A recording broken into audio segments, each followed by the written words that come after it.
Dear students, ఈరోజు మనం first BA students కోసం ఫస్ట్ సెమిస్టర్లో 5th మాడ్యూల్లో చివరి లెసన్ అంటే పంపిణీ సిద్ధాంతాల గురించి మాట్లాడుకుంటున్నాం. పంపిణీ సిద్ధాంతాలు ముఖ్యంగా భూమికి బాటక సిద్ధాంతం అని, అలాగే శ్రమకి వేతన సిద్ధాంతాలని, అలాగే మూలధనానికి వడ్డీ సిద్ధాంతాలు, వ్యవస్థాపకుడికి లాభ సిద్ధాంతాలు ఉంటాయని చెప్పుకున్నాం. మనం ఇప్పుడు ఈ క్లాస్లో త్వరగా మనం కీన్స్ ద్రవ్యత్వాభిరుచి వడ్డీ రేటు సిద్ధాంతం, కొన్ని లాభ సిద్ధాంతాల గురించి చర్చ చేసి నెక్స్ట్ క్లాస్ నుంచి మనం సెకండ్ సెమిస్టర్లోకి వెళ్ళిపోవాల్సిన ఆవశ్యకత ఉంది. ఎందుకంటే గవర్నమెంట్ సెకండ్ సెమిస్టర్ కూడా చెప్పేయమంటుంది. అంటే నిజానికి ఫస్ట్ సెమిస్టర్ ఎగ్జామ్స్ అవ్వకుండా సెకండ్ సెమిస్టర్లోకి వెళ్ళక్కర్లేదు, కానీ మనం యూనివర్సిటీ చెప్పినట్టు వినాలి కాబట్టి నెక్స్ట్ క్లాసుల నుంచి మనం సెకండ్ సెమిస్టర్ చెప్పుకున్నాం. ఈ క్లాస్లో టోటల్గా పంపిణీకి సంబంధించిన అన్ని అంశాలని చర్చించే ముందు మోస్ట్ ఇంపార్టెంట్ థియరీ స్క్రీన్ మీద చూడండి. Liquidity preference theory of interest.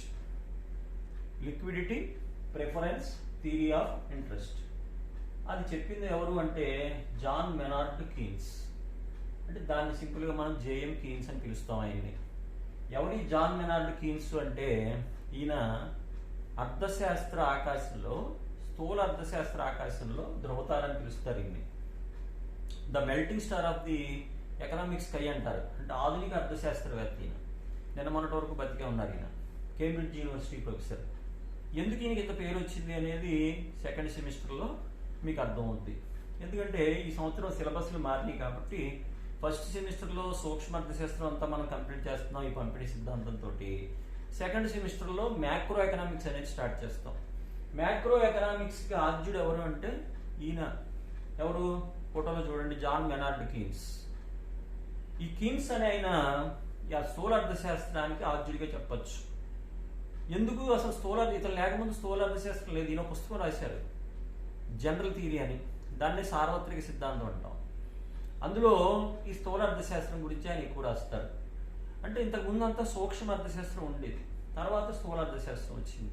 ఆ స్థూల అర్థశాస్త్రంలో ఏం చెప్పారు ఆయన, ఆర్థిక మాన్యాన్ని పారదోలడం కోసం స్థూల అర్థశాస్త్రం పుట్టింది. అవన్నీ ఇంట్రడక్షన్లో నేను సెకండ్ సెమిస్టర్లో చెప్తాను. ఇప్పుడు అంటే టైం సరిపోదు కాబట్టి ఇప్పుడు మనం ఈ క్లాస్లో మరి ఇక్కడ ఎందుకంటే ఆయన వచ్చారు, మనకి మైక్రోలో ఎందుకు వచ్చారు ఆయన అంటే మైక్రోలో ఆయన చెప్పిన సిద్ధాంతం ఒకటి ఉంది. అదే కీన్స్ ద్రవ్యత్వాభిరుచి వడ్డీ రేటు సిద్ధాంతం అంటారు తెలుగులో. చూడండి, liquidity preference theory of interest అంటే ద్రవ్యత్వాభిరుచి వడ్డీ రేటు సిద్ధాంతం. ఇక్కడ లిక్విడిటీ అన్నాం. లిక్విడిటీ అంటే లిక్విడ్. ద్రవ్యానికి ఎటువంటి లక్షణం ఉంటుంది, అది ఒక చోట ఉండదు, వస్తుంది పోతుంది, వస్తుంది పోతుంది. అంటే ద్రవ్యంలో కూడా ద్రవం లాంటిదే లిక్విడిటీ, ఒక చోట ఉండదు అది. అంటే మనం వినియోగదారు దగ్గరికి వస్తుంది, మళ్ళీ ఉత్పత్తిదారు దగ్గరికి వెళ్ళిపోతుంటుంది, ఉత్పత్తిదారు నుంచి మళ్ళీ మనకి వేతనాల రూపంలో మనకు వచ్చేస్తుంది. అంటే చక్రరూపాదాయ ప్రవాహం చెప్పాం మీకు. కాబట్టి అలాగా ద్రవ్యానికి లిక్విడిటీ ఉంది కాబట్టి ద్రవ్యత్వాభిరుచి అంటాడు కీన్స్. ఇతను కీన్స్ మ్యాక్రో ఎకనామిక్స్లో మంచి మంచి పేర్లు పెడుతుంటాడు అనమాట.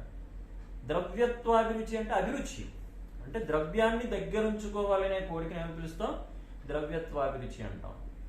ఎలాగ ద్రవ్యత్వాభిరుచి ఎలా పెరుగుద్ది అంటే ద్రవ్యత్వాభిరుచి డిమాండ్ ఎలా పెరుగుద్ది, ద్రవ్యానికి ఎలా తగ్గుద్ది అని చెప్పే సిద్ధాంతమే ద్రవ్యత్వాభిరుచి. నిజానికి ఈ సిద్ధాంతం మ్యాక్రోకి సంబంధించింది, కానీ మైక్రోలో కూడా దీన్ని ఎందుకు తీసుకున్నాం అంటే మనం మైక్రోలో మనకి వడ్డీ రేటు సిద్ధాంతాల్లో అత్యంత ముఖ్యమైనది.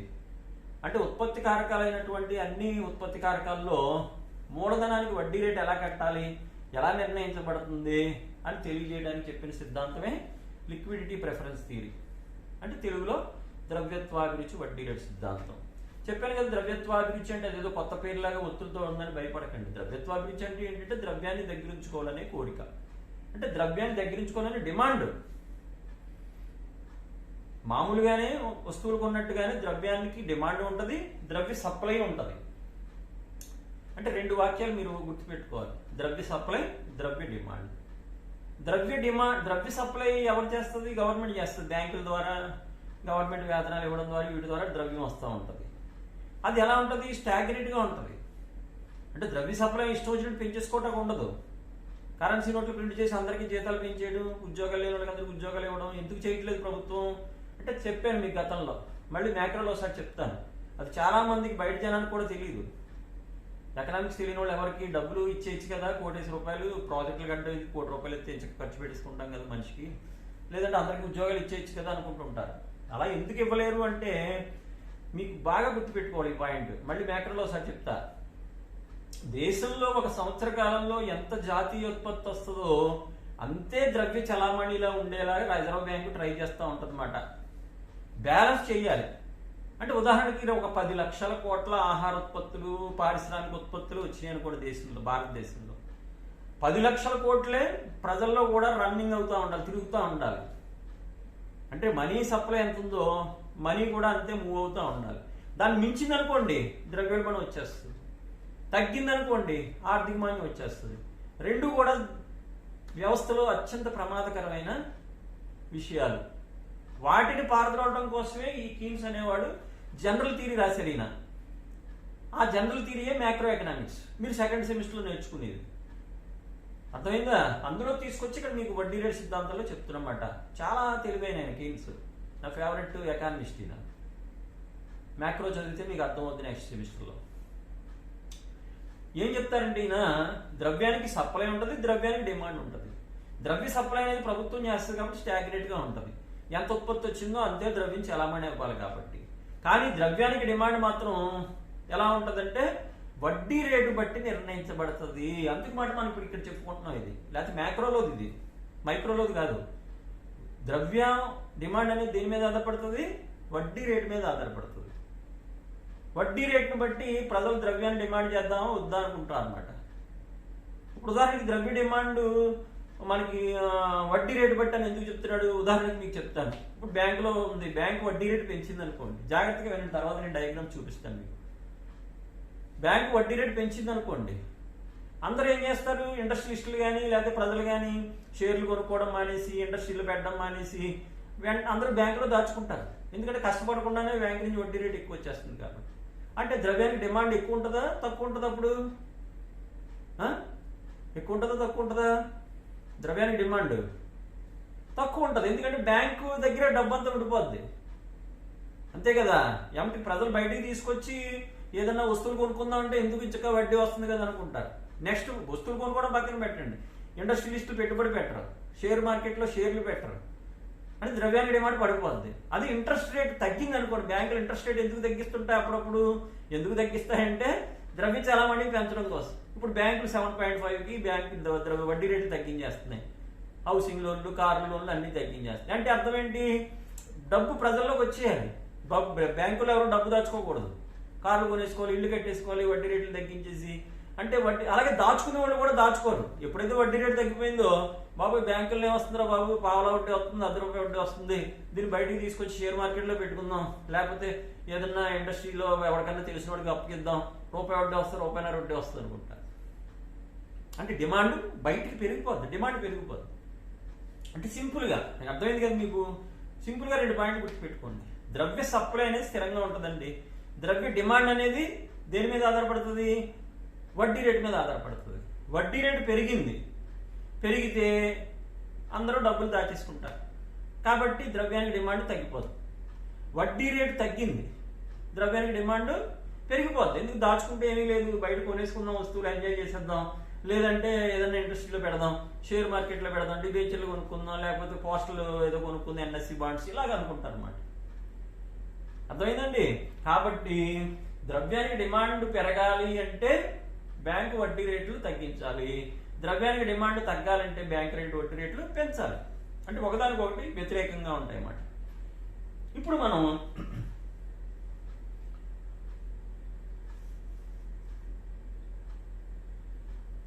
ద్రవ్య సప్లై, ద్రవ్య డిమాండ్ అట్లా షేర్ అయిపోయింది. ఇప్పుడు మనం డయాగ్రామ్ చూస్తాం. ఇందాక మీకు థియరీలో చెప్పినట్టుగా ద్రవ్య సప్లై, ద్రవ్య డిమాండ్, ఈ 2 డయాగ్రామ్స్ చూడండి. ఒకటి పింక్, ఒకటి గ్రీన్ కలర్ లో ఉన్నాయి. ద్రవ్య సప్లై అనేది పైన రాశాను, స్థిరంగా ఉంటుందని చెప్పాను మీకు. ఎందుకంటే బ్యాంకులు కానీ ప్రభుత్వం కానీ బ్యాంకులు ఒకే సంవత్సరంలో ఇంతే ద్రవ్యం మనం రిలీజ్ చేయాలి అనుకుంటాయి కాబట్టి ద్రవ్యం ఎప్పుడు స్థిరంగా ఉంటుంది.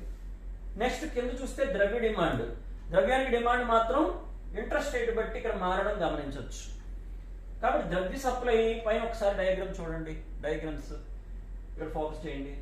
ఇక్కడ ఇంట్రెస్ట్ రేట్ ఇది y అక్షం మీద ఇంట్రెస్ట్ తీసుకున్నాం, x అక్షం మీద మనీ సప్లై అంటే ద్రవ్య సప్లైని తీసుకున్నాం. ఇక్కడ చూడండి ఇంట్రెస్ట్ రేటు కనిపిస్తుందా? OI నుంచి క్లోజప్ ఇవ్వండి.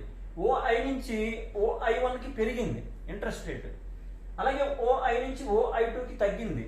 అయినా కూడా మనీ సప్లై పెరిగిందా తగ్గిందా? ఏమీ తగ్గలేదు, అలాగే స్టాగ్నేట్ గా ఉంది. అంటే మనీ సప్లై రేఖ y అక్షానికి సమాంతరంగా ఉంది మాట. ఇక నెక్స్ట్ ద్రవ్య డిమాండ్ తీసుకున్నట్టయితే ద్రవ్య డిమాండ్ ముఖ్యంగా ప్రజల దగ్గర డబ్బు ఎందుకు, ద్రవ్యత్వాభివృద్ధి అంటే ద్రవ్యాన్ని దగ్గర ఉంచుకోవాలని కోరిక అని చెప్పాను కదా, అంటే ద్రవ్యం డిమాండ్ చేస్తున్నారు. ఎందుకు అంటే 3 రకాలు చెప్తాడు కీన్స్. ఒకటి ఏంటంటే ముందు జాగ్రత్త కోసం, ఒకటేంటి ముందు జాగ్రత్త. ముందు జాగ్రత్త అంటే ఏంటి? ఏమో అనుకోని ఆపదలు వస్తాయేమో, యాక్సిడెంట్ అయిపోద్దేమో, కరోనా వచ్చేస్తుందేమో, క్యాన్సర్ వచ్చేస్తుందేమో, ఏదైనా కాలు ఇరిగిపోద్దేమో, ఇల్లు కాలిపోద్దేమో, ఈ కారు యాక్సిడెంట్ అయిపోద్ది, ఇలాగా ఏదన్నా ఆపదలు సంభవించే అవకాశం ఉంటుంది. చుట్టాలు వచ్చేస్తారేమో, ఇక డబ్బు అంటే నెలకు వచ్చే డబ్బు కాకుండా ఇంకా డబ్బు అవసరం అవుతుంది. అలాంటి టైంలో ఏం చేస్తారంటే డబ్బుని మనం డిమాండ్ చేస్తాం, దాన్ని M1 అంటాడు. అలాగే దైనందిన వ్యవహారాలు. దైనందిన వ్యవహారాలు అంటే పొద్దుట లేచాం, టిఫిన్ కొనుక్కోవాలి, పాలు కొనుక్కోవాలి, నూనె కొనుక్కోవాలి, వెళుతున్నాం గాలి కొట్టించుకోవాలి కారుకి, లేకపోతే బండికి గాలి కొట్టించుకోవాలి, లేదంటే రోజు 4 నెలవారీ అపరాలు కొనుక్కోవాలి, పని మనిషికి డబ్బులు ఇవ్వాలి. ఇవన్నీ దైనందిన వ్యవహారాలు. దీనికోసం మనీ ఉంచుకోవాలని మనిషి అనుకుంటా ఉంటాడు. దానికి కూడా ద్రవ్యత్వాభిరుచి అంటాడు కీన్స్. అది కూడా M1లోకే వస్తుంది. ఈ రెండు కాకుండా మనకి ఇక్కడ మనీ డిమాండ్ అనేది దేనికోసం చూస్తామంటే అంచనా వ్యాపారం కోసం చూస్తాం, అంటే దీన్ని M2 అంటాడు. ఇది వేరుది. పై రెండు మామూలుగా డిమాండ్, దానికి ఇంట్రెస్ట్ రేట్ పెద్దగా ఉండదు. ఇంట్రెస్ట్ రేట్ పెరిగినా తగ్గినా అవి రెండు అవసరమే. ముందు జాగ్రత్త కోసం డబ్బులు దగ్గర ఉంచుకోవాల్సింది అవసరమే. రోజువారీ కార్యక్రమాలకి నేను డబ్బు ఇంట్రెస్ట్ రేట్ పెరిగింది, నేను ఇంటద్దు ఇవ్వను, బ్యాంకులో దాచేసుకుంటాను, పని మనిషికి ఇవ్వను, దాచేసుకుంటాను, పప్పు కొన్ను ఇంట్లో దాచేసుకుంటాను, బ్యాంకులో దాచేసుకుంటాను, లేకపోతే రైస్ కొన్ను అంటే ఇంట్లో ఎలా నడుస్తుంది? కాబట్టి ఇంట్రెస్ట్ రేట్కి ఈ పై రెండింటికి సంబంధం లేదు, అంటే M1కి సంబంధం లేదు. అంటే ముందు జాగ్రత్త కోసం దైనందిన వ్యవహారాల కోసం చేసే డిమాండ్ మనకి దీనికి డిమాండ్ ఇంట్రెస్ట్ రేట్కి సంబంధం ఉండదు. మరి దేనికి M2కి సంబంధం ఉంది. M2 అంటే ఏంటి? అంచనా వ్యాపారం. ఇంగ్లీష్లో దీన్ని స్పెక్యులేషన్ మోటివ్ అంటాం అన్నమాట. స్పెక్యులేషన్ మోటివ్, అంచనా వ్యాపారం. అంటే అంచనా వ్యాపారం అంటే ఏంటి? భవిష్యత్తులో ధరలు పెరుగుతాయని వ్యాపారస్తులు మళ్ళీ మన జనం ఏం చేస్తారంటే ఎక్కువ వస్తువులు కొనేసి దాచుకుంటారు ధరలు పెరిగేటప్పుడు. అందుకని ఏం చేస్తారు? వ్యాపారంలో అంటే షేర్ మార్కెట్లో డబ్బులు పెట్టాం, భవిష్యత్తులో పెరుగుతాయని కదా షేర్లు కొనుక్కుంటాం. అంచనా మాట. వాటి కోసం చేసే డిమాండ్ దేని మీద ఆధారపడుతుంది? భవిష్యత్తులో పెరుగుతుందని ఇప్పుడే మనం బంగారం కొనుక్కున్నామండి, బంగారం ఇప్పుడు తగ్గుతుంది కొనేసుకుంటే భవిష్యత్తులో పెరుగుతుందని కొంటాం. అది అంచనా, స్పెక్యులేషన్. నిజంగా పెరుగుద్దో తగ్గుద్దో ఎవడన్నా చెప్పగలడా? ఎవరు చెప్పలేరు కదా. కాబట్టి అలా అంచనా మీద చేస్తాం. అది దేన్ని ఆధారపడి ఉంటుంది? ఇంట్రెస్ట్ రేట్ తక్కువైపోతుంది అనుకోండి, అప్పుడు బంగారం కొందాం అనుకుంటాం, బంగారం రేటు పెరుగుద్ది అమ్ముకోవచ్చు తర్వాత అనుకుంటాం. లేదంటే షేర్లు కొనుక్కుందాం, షేర్ మార్కెట్లో పెట్టచ్చు అనుకుంటాం. అర్థమైందా? కాబట్టి అంచనా మాట, అది గ్యారంటీ కాదు. అలాగే మనకి షేర్ మార్కెట్లో పెట్టుకున్నా, బంగారంలో పెట్టుకున్నా ఇవన్నీ అంచనా వ్యాపారం అన్నమాట. ఎలాగది? ఇంట్రెస్ట్ రేట్ తక్కువగా ఉంటే మనం వాటి మీద పెడతాం, ఇంట్లోకి తెచ్చుకుని ఇవన్నీ కొనుక్కుంటాం. అదే ఇంట్రెస్ట్ రేటు ఎక్కువగా ఉందనుకోండి, ఎవడు చేస్తాడు అంచనా? భవిష్యత్తులో తగ్గుద్దో పెరుగుద్దో. అప్పుడు ఏం చేస్తాడు? బ్యాంకే రూపాయన వడ్డీ ఇచ్చేస్తుంది అనుకోండి, ఎవడన్నా ఈ వ్యాపారాలు చేస్తాడా? చేయడు. ఏం చేస్తాడు? హాయిగా బ్యాంకులో వేసుకుని ఒక పడక కూర్చోడు కూర్చుని ఇలాంటి ఒక 55 ఇంచెస్ టీవీ కొనుక్కుని హాయిగా టీవీలో సినిమాలు, నెట్ఫ్లిక్స్లు, ప్రైమ్లు చూసుకుంటా కూర్చుంటాడు. ఇంకెందులో షేర్లో పెట్టక్కర్లేదు, వ్యాపారాలు చేయక్కర్లేదు, టెన్షన్ పడక్కర్లేదు. నువ్వు పెట్టిన 3 లక్షలకి చక్కగా రూపాయన వడ్డీ ఇంటికి వచ్చేస్తుంటుంది, హ్యాపీగా ఎంజాయ్ చేయొచ్చు. అందుకు బ్యాంక్ ఇంట్రెస్ట్ రేట్ బట్టి అంచనా వ్యాపారం జరుగుతూ ఉంటుంది. అర్థమవుతుందండి? మనీ ఫ్లో అనేది బయటకు రావాలంటే ఇంట్రెస్ట్ రేట్ అనేది ఉంటుంది. అందుకే ఈ డయాగ్రామ్ చూడండి, పై డయాగ్రామ్లో ఇంట్రెస్ట్ రేట్ పెరిగినా తగ్గినా మనీ సప్లై ఏమైంది? మనీ సప్లై ఏమీ మారలేదు. y అక్షానికి సమాంతరంగా ఉంది రేఖ, MS రేఖ. MS అంటే మనీ సప్లై. కింద చూడండి, ఇది MD రేఖ, గ్రీన్ కర్వ్. MD రేఖ అంటే మనీ డిమాండ్. దీన్ని LPC అంటాడు కీన్స్. MD రేఖే ఎల్పిసి అంటే ఏంటి? Liquidity preference curve. Liquidity preference curve. ఈ కర్వ్ అనేది చూడండి, ఇది డిమాండ్ రేఖ లాగా ఉంది, ఎడం నుంచి కుడి కిందికి వాళ్ళు. ఎందుకు అలా ఉంది? ఇక్కడ చూడండి, అందరూ కనిపిస్తుందా? క్లోజప్. ఇక్కడ ఓఐ నుంచి ఓఐ1కి ఇంట్రెస్ట్ రేట్ పెరిగింది అనుకోండి, ఓఐ నుంచి ఓఎన్1కి ఇంట్రెస్ట్ పెరిగితే ఆటోమేటిక్ గా మనీకి డిమాండ్ ఏమన్నా ఇందాక తగ్గాలి. కాబట్టి ఎం నుంచి M1కి క్లియర్ అర్థమవుతుంది కదా? క్లియర్ కనిపిస్తుందా? ఎం నుంచి M1కి తగ్గింది, ఓకేనా? అలా కాకుండా ఇంట్రెస్ట్ రేటు I2 నుంచి ఓఐ నుంచి ఓఐ2కి తగ్గింది అనుకోండి, ఓఐ నుంచి ఓఐ2కి ఇంట్రెస్ట్ రేట్ తగ్గితే మనీకి డిమాండ్ ఏమవుతుందంటే అంచనా వ్యాపారం కోసం మనీకి డిమాండ్ పెరుగుతుంది, ఓఎం2కి పెరుగుతుంది. అందుచేత ఎల్పిసి రేఖ ఎడమ నుంచి కుడికి క్రిందికి వారి ఉంటుంది అన్నమాట. అంటే ఇక్కడ ఇంట్రెస్ట్ రేట్ పెరిగినా తగ్గినా ఇది మారదు ఎంఎస్, ఇది మాత్రం మారిపోద్ది, డిమాండ్ రేఖ పోలి ఉంటుంది. ఇంట్రెస్ట్ రేట్ పెరిగితే మనకి మనీకి డిమాండ్ తగ్గిపోద్ది, ఇంట్రెస్ట్ రేటు తగ్గితే మనీకి డిమాండ్ పెరుగుతుందని తెలియజేసే రేఖే మనీ డిమాండ్ అంటే ద్రవ్య డిమాండ్ రేఖ. ఈ రెండు రేఖల తర్వాత మనం ఈ ద్రవ్యత్వాభిరుచి రేఖల యొక్క ఎక్కడ సమతౌల్యం వస్తుంది, మరి వడ్డీ రేటు అనేది ఎక్కడ ఫిక్స్ అవ్వాలి కదా? ఒక వడ్డీ రేటు అలా పెరగడం తగ్గడం అని చెప్పుకోవడం కాదు.